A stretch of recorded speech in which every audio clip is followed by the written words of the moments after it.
Nah, dari reservoirnya sendiri, dari sistem di subsurface-nya sendiri, tentu saja kita butuh caprock, seperti biasa ya. Seperti sistem oil and gas biasa, kita butuh caprock.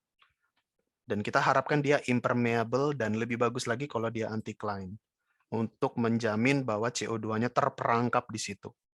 Dan kita juga butuh batuan reservoir.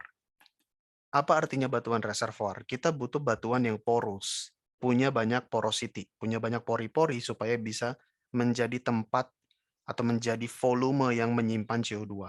Kita juga ingin batuan yang permeable, supaya CO2-nya bisa mengalir, ya bisa berpindah dari sumur ke bagian-bagian reservoir yang lebih dalam lagi, kalau permeability-nya bagus. Dan juga kita kalau bisa ingin reservoirnya itu kondisinya sudah lumayan depleted, artinya pressure-nya sudah cukup kecil, sudah cukup rendah. Karena kalau storage kita tekanannya udah rendah, artinya kita bisa menyimpan lebih banyak lagi CO2-nya. Ya, kita bisa nambah terus CO2-nya sampai tekanan reservoirnya ini udah tinggi. Seperti itu. Tapi kalau reservoirnya dari awal saja udah tekanannya tinggi, susah kita memasukkan CO2 kita.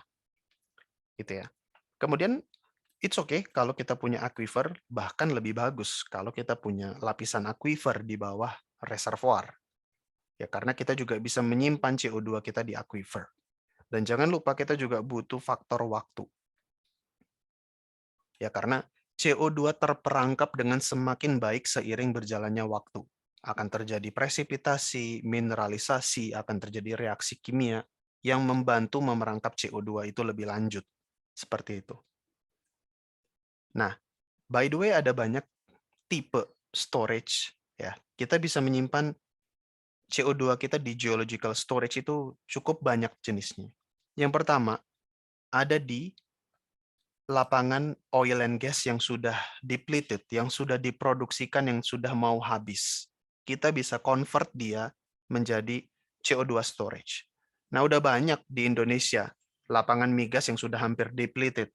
Kita bisa simpan CO2 kita di situ.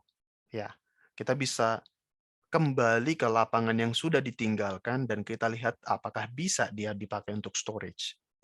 Yang kedua, kita bisa memakai reservoir yang masih aktif produksi untuk CO2 enhanced oil recovery atau CO2 enhanced gas recovery seperti di Tangguh di Papua.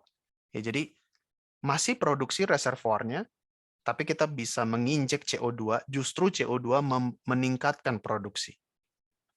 Kemudian kita juga bisa pakai yang ketiga, misalnya di sini, di aquifer. Aquifer yang dalam kita bisa pakai untuk kita simpan CO2-nya, justru ada bagusnya kita menyimpan di aquifer karena aquifer tuh luas sekali. Jadi banyak ruangan kita untuk menyimpan CO2 di aquifer. Kita juga bisa menyimpan di lapisan batu bara. Ya, di 4 nih, lapisan batu bara yang tidak ditambang. Kita bisa simpan CO2 kita di situ. Nanti ada mekanisme adsorpsi di batu bara itu yang bisa menyimpan, menangkap CO2. Kemudian kita juga bisa pakai di reservoir coal bed.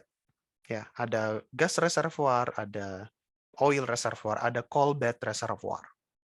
Ya, sama di lapisan batu bara juga.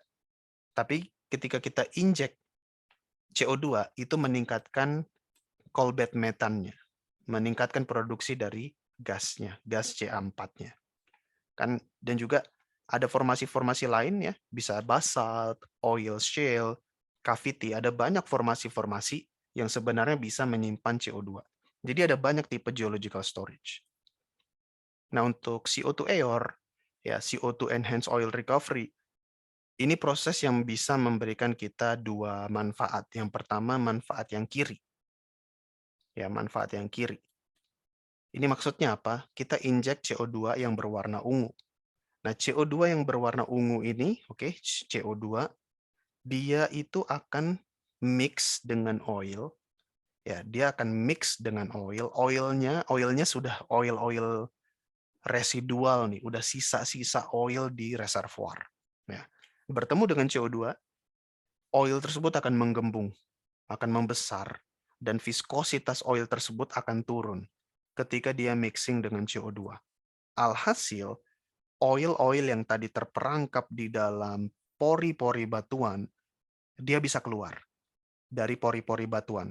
Ya, tadinya kalau kita cuman produksi seperti biasa atau dengan water flood, oil itu nggak akan keluar dari perangkap pori-porinya. Tapi ketika kita pertemukan dengan CO2, oil membesar, viskositasnya menurun, oil lebih mudah mengalir, lebih mudah keluar dari porositas dan produksi kita meningkat. Fungsi yang kedua, CO2 itu bisa meningkatkan pressure dari reservoir.